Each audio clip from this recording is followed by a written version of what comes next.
सबसे पहले श्री शिवाय नमस्तुभ्यम। बड़ों को चरण स्पर्श प्रणाम, छोटों को ढेर सारा प्यार। मेरा नाम है संध्या रतूड़ी बिजरौन और मैं उत्तराखंड के टिहरी गढ़वाल से हूँ। और अभी मैं हूँ दोस्तों पंचप्रयाग में से एक कर्णप्रयाग में, और ये पड़ता है चमोली डिस्ट्रिक्ट में, उत्तराखंड के चमोली ज़िले में है। तो दोस्तों आप मेरे पीछे देख सकते हो, ये कर्णप्रयाग का चौक है और यहाँ पे ये मेन हाईवे है बद्रीनाथ का। तो दोस्तों जो सामने से रोड आ रही है ये मेन हाईवे है बद्रीनाथ के लिए, कर्णप्रयाग का मेन हाईवे, और ये आ रही है रुद्रप्रयाग से। और यहाँ पर ये चौक है, और जो राइट साइड को जा रही है ये सीधे गेट साइड के लिए जा रही है, और जो ये लेफ़्ट साइड यानी ऊपर की रोड है ये बद्रीनाथ के लिए जा रही है। तो दोस्तों यहाँ से बद्रीनाथ तकरीबन 125 किलोमीटर है, और ये है पंचप्रयाग में से एक कर्णप्रयाग का एक नज़ारा। तो दोस्तों कर्णप्रयाग पिंडर और अलकनंदा नदी का संगम है, और ये पंचप्रयाग में से तीसरा पंचप्रयाग है, और ये पंचप्रयागों में से सबसे पवित्र पंचप्रयाग है। और इसके पीछे एक कोई ख़ास वजह है जो मैं आपको रूबरू कराऊंगी कर्णप्रयाग की पौराणिक कथाओं से। तो आइए ब्लॉग में बने रहिएगा और मैं आपको रूबरू कराती हूँ पौराणिक कथाओं से। तो दोस्तों सबसे पहले शुरुआत करते हैं कर्णप्रयाग के संगम से। और यहाँ पे आप देख रहे होंगे कि जो नदी की आवाज़ है वो बहुत ही ज़्यादा तेज़ आ रही है। तो आजकल जो नदी का उफान है वो बहुत ज़्यादा तेज़ है। और आप मेरे पीछे की साइड देख सकते हो कि यहाँ पे महादेव का मंदिर है। तो दोस्तों सामने से जो ये नदी आ रही है ये अलकनंदा नदी है, और इधर से जो ये आ रही है वो पिंडर नदी है, और ये दोनों का संगम यहाँ पे है। और दोस्तों अलकनंदा नदी बद्रीनाथ से होते हुए विष्णुप्रयाग, फिर नंदप्रयाग और फिर कर्णप्रयाग में आती है, और पिंडर नदी पिंडारी ग्लेशियर से निकलती है। दोस्तों अगर आपको यहाँ पे नाइट स्टे करना है तो यहाँ पे होटल श्री कृष्ण पैलेस है जो कि बद्रीनाथ हाईवे पर ही है, और यहाँ से संगम का व्यू भी बहुत अच्छा लगता है। और सामने है ये शिवालय संगम पर। तो दोस्तों मैं अब आपको लेके आई हूँ कर्ण मंदिर में, जिनके नाम से ही कर्णप्रयाग का नाम कर्णप्रयाग पड़ा, और ये भी बद्रीनाथ हाईवे पर ही स्थित है ये मंदिर। बस आपको ये रोड से और ये सीधे अंदर आना है, और कुछ सीढ़ियाँ बाद आपको कर्ण मंदिर मिल जाएगा।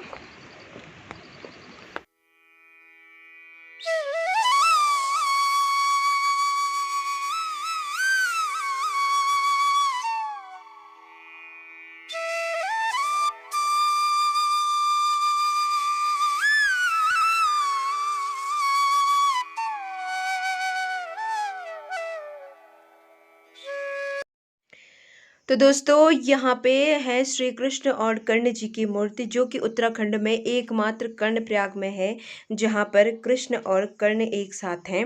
और यहाँ पे जन्माष्टमी के दिन बहुत ही धूमधाम से मेला लगता है और कृष्ण जन्माष्टमी को मनाया जाता है।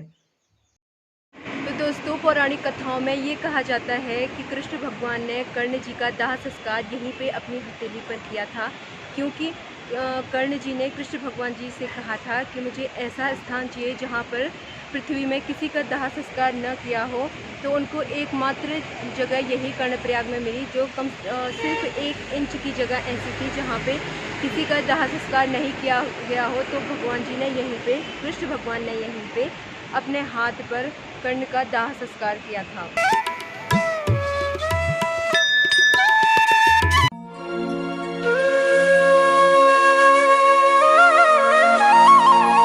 तो दोस्तों कर्ण मंदिर अलकनंदा और पिंडर नदी के संगम पर ही स्थित है।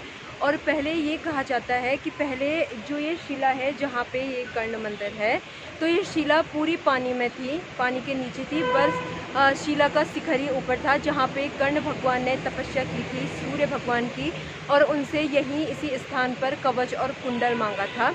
जो कवच उनकी महाभारत में सेफ्टी करता है, मतलब वही कवच और कुंडल कर्ण ने यहीं पे सूर्य भगवान की तपस्या करके उनसे मांगा था।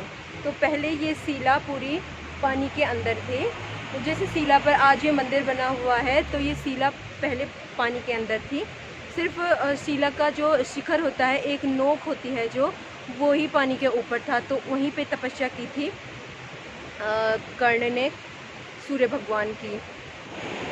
तो दोस्तों कर्ण मंदिर से सामने को दिखता है कर्णप्रयाग का पीजी कॉलेज, और यह भी संगम पर ही स्थित है।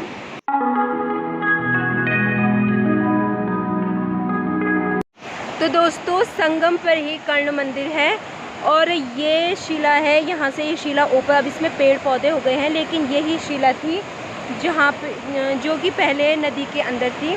और कहा जाता है कि जो पिंडर नदी है उसका नाम कर्ण नदी भी है, तो इसी वजह से कर्णप्रयाग का नाम कर्णप्रयाग पड़ा। एक कर्ण ने यहाँ पे तपस्या की थी, और दूसरा की जो पिंडर नदी है, जो सामने से पिंडर नदी आ रही है दोस्तों, उसका नाम कर्ण नदी भी है। तो दोस्तों कर्ण मंदिर को कर्णशिला भी कहा जाता है। दोस्तों अब पहुंच चुके हैं हम कर्णप्रयाग के सबसे खूबसूरत मंदिर में, जो कि विश्व में एकमात्र मंदिर है जिसका नाम है उमा मंदिर।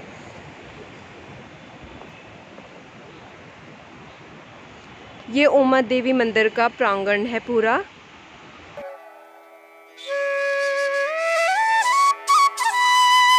तो दोस्तों ये है उमा मंदिर, और स्थानीय लोग यहाँ माता को उमा शंकरी के नाम से भी जानते हैं। उमा देवी मंदिर में माँ उमा की पूजा कात्यायनी स्वरूप में होती है दोस्तों। यहाँ पे माँ ने शिव को पति रूप में पाने के लिए अपर्णा स्वरूप में निर्जला व्रत रखकर उपासना की थी। तो दोस्तों पौराणिक कथाओं में ये कहानी भी प्रचलित है कि माता यहाँ से तकरीबन कर्णप्रयाग से 10 किलोमीटर दूर सिमली पड़ता है, वहाँ पे डिम्बर नामक गांव है। तो वहाँ के डिमरी ब्राह्मण द्वारा माता के स्वप्न में अपनी मूर्ति को पिंडर और अलकनंदा के संगम पर स्थापित करने के लिए कहा, और माता की मूर्ति को यहीं कर्णप्रयाग के निकट में सांकरी सेरा है, जहाँ मतलब उस जगह का नाम सांकरी सेरा है, तो वहाँ पे माता की मूर्ति मिली थी। तो दोस्तों जब डिमरी ब्राह्मण को माता की मूर्ति को पुनर्स्थापित करने के लिए यहाँ पे माता ने स्वप्न में कहा, तो इसीलिए जो डिमरी ब्राह्मण है, मतलब सारा जो डिमरी परिवार है जो कि बद्रीनाथ के पुजारी हैं दोस्तों, तो उन्हीं को माता के मायके वाले कहा जाता है। मतलब माता का मायका डिम्मर है, और माता को जो ससुराल है वो यहीं से निकट कपिरी पट्टी पड़ती है। कर्णप्रयाग के निकट में ही कपिरी पट्टी पड़ती है, मतलब कपिरी पट्टी माता का ससुराल कहा जाता है। तो वहीं के लोग माता को हर 12 साल में बाहर निकालते हैं और माता की डोली भ्रमण करते हैं, मतलब माता को भ्रमण पे लेके जाते हैं पूरे चमोली, तकरीबन जोशीमठ बद्रीनाथ तक माता को भ्रमण पर लेके जाते हैं।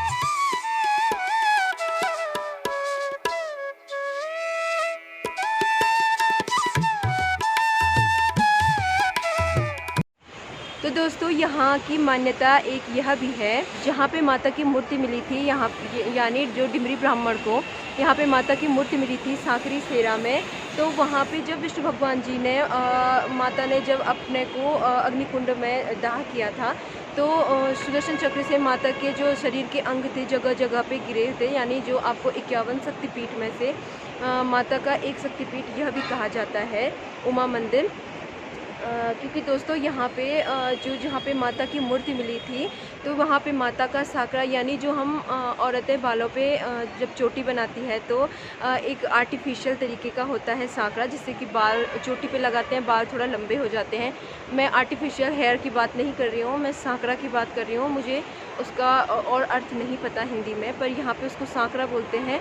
तो माता का साकरा उस स्थान पर गिरा हुआ था, तो इसीलिए उस जगह का नाम सांकरी सेरा भी है, और वहीं पे माता की मूर्ति मिली थी जो यहाँ पे उस डिमरी ब्राह्मण ने यहाँ पे स्थापित किया था, जो कि माता ने उनको स्वप्न में कहा था। तो दोस्तों ये है सांकरी सेरा जहाँ पे माता की मूर्ति मिली थी, और यह उमा मंदिर से 200 मीटर की दूरी पर है।